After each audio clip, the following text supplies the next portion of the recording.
Hai, perkenalkan nama saya Anita Tersia dengan NIM C1C021082 dari Universitas Jambi. Nah, di sini saya ingin mempresentasikan materi mengenai etika penelitian. Lalu kita masuk yang pertama. Jadi, apakah itu etika penelitian? Jadi, etika ini diambil dari bahasa Yunani, yaitu ethos, dalam bentuk tunggal yang mempunyai banyak arti, seperti tempat tinggal yang biasa, padang rumput, kandang, kebiasaan, adat, akhlak, watak, perasaan, sikap, maupun cara berpikir. Nah, penelitian itu adalah kegiatan untuk memperoleh fakta-fakta atau prinsip-prinsip, baik kegiatan untuk penemuan, pengujian, atau pengembangan dari suatu pengetahuan. Nah, dari kedua pengertian itu dapat disimpulkan bahwa etika penelitian itu ialah suatu ukuran dari tingkah laku dan perbuatan yang harus dilakukan atau diikuti oleh seseorang peneliti dalam memperoleh data-data penelitiannya yang disesuaikan dengan adat istiadat serta kebiasaan masyarakat di tempat ia meneliti. Nah, selanjutnya ada prinsip etika penelitian. Di sini saya sajikan ada 4 prinsip etika penelitian, yaitu yang pertama ada respect for persons atau menghormati individu. Nah, yaitu menghormati otonomi atau respect for anatomy, menghargai kebebasan seseorang terhadap pilihan sendiri. Jadi kita tidak boleh nih memaksakan mereka untuk memilih apa yang kita mau untuk penelitian kita. Kita bisa ya seperti itu. Kita harus respect for them gitu. Jadi yang kedua itu ada beneficence, benefit atau manfaat. Nih kemanfaatannya. Jadi kita kewajiban secara etik untuk memaksimalkan manfaat dan meminimalkan bahaya. Jadi semua peneliti harus bermanfaat bagi masyarakat ya, dan itu harus ditanggung-jawabi oleh peneliti itu sendiri. Yang ketiga ada distributive justice. Jadi berkeadilan sini keseimbangan antara beban dan manfaat ketika berpartisipasi dalam penelitian. Setiap individu yang berpartisipasi dalam penelitian harus diperlakukan sesuai dengan latar belakang dan kondisi. Ini maksudnya kita tidak boleh membeda-bedakan ini karena ini anak si A atau karena ini siapa, kita beda-bedakan tidak boleh. Tapi ada pengecualian nih. Perbedaan perlakuan antara satu individu atau kelompok dengan lain dapat dibenarkan bila dapat dipertanggungjawabkan secara moral dan dapat diterima oleh masyarakat. Jadi kalau ada alasan yang emang masuk akal, perbedaannya diperlakukan beda gitu, ya tidak apa-apa gitu. Tapi kalau tidak ada alasan yang bisa dibenarkan, maka kita harus adil. Yang keempat itu ada respect to privacy. Ini secara umum aja kita tahu semua bahwa manusia itu memiliki hak-hak dasar individu termasuk privasi dan kebebasan individu mereka. Selanjutnya ada tujuan etika penelitian. Jadi etika penelitian itu apa sih tujuannya? Yaitu pertama, itu mengatur perbuatan manusia, apa yang boleh dan tidak boleh dilakukan.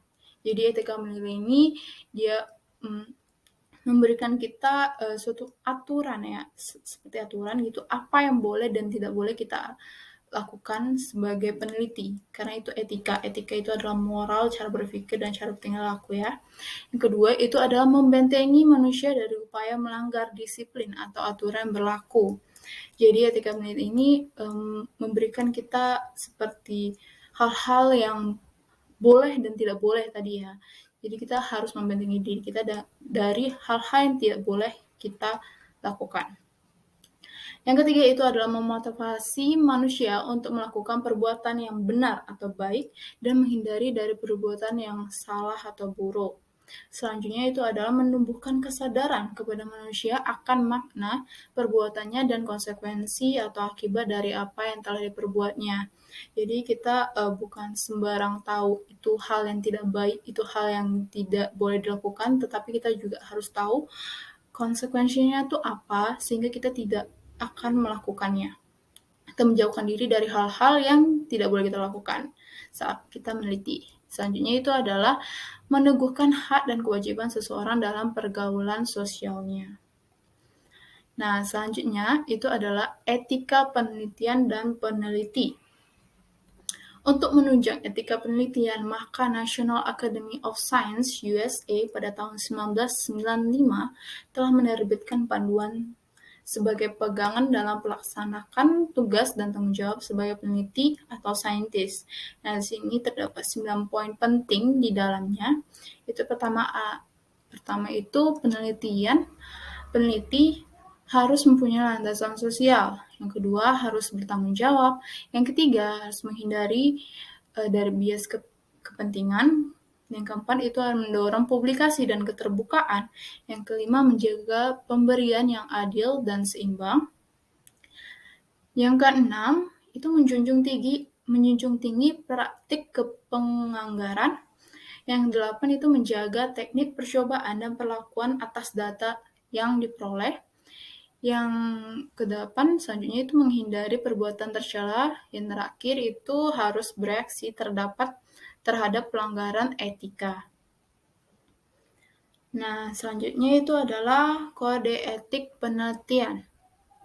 Terdapat 3 kode etik di sini. Yang pertama itu kode etik pertama itu peneliti membaktikan diri pada pencarian kebenaran ilmiah untuk memajukan ilmu pengetahuan, menemukan teknologi, dan menghasilkan inovasi bagi peningkatan peradaban dan kesejahteraan manusia. Kode yang pertama itu dengan demikian peneliti harus menjunjung sikap ilmiah, yaitu yang pertama, kritis, yaitu pencari kebenaran yang terbuka untuk diuji. Yang kedua itu logis, yaitu memiliki landasan berpikir yang masuk akal dan betul. Yang ketiga itu empiris, yaitu memiliki bukti nyata dan absah. Nah, kode etik kedua itu melakukan kegiatannya dalam cakupan dan batasan yang diperkenankan oleh hukum yang berlaku. Bertindak dengan mendahulukan kepentingan dan keselamatan semua pihak yang terkait dengan penelitiannya, berlandaskan tujuan mulia berupa penegakan hak-hak asasi manusia dengan kebebasan-kebebasan mendasarnya. Dengan demikian, harus dipastikan bahwa kita tidak berkeberatan jika kita berada pada posisi sebagai responden. Nah, di sini dibuat aturan sebagai yang pertama, peneliti bertanggung jawab untuk tidak menyimpang dari metodologi penelitian yang ada.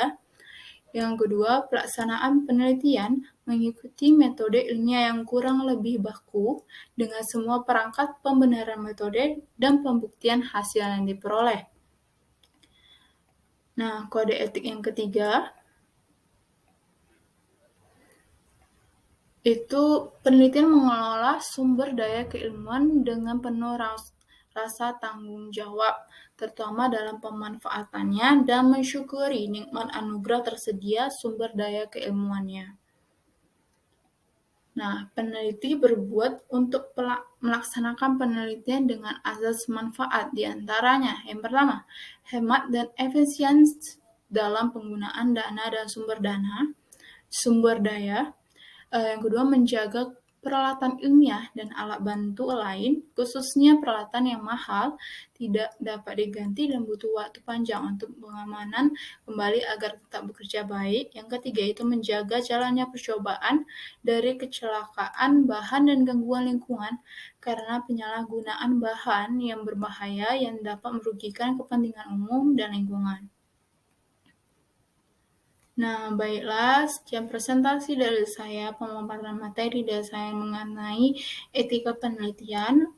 Saya mohon maaf bila banyak kekurangan dan kesalahan pada presentasi saya pada hari ini. Terima kasih.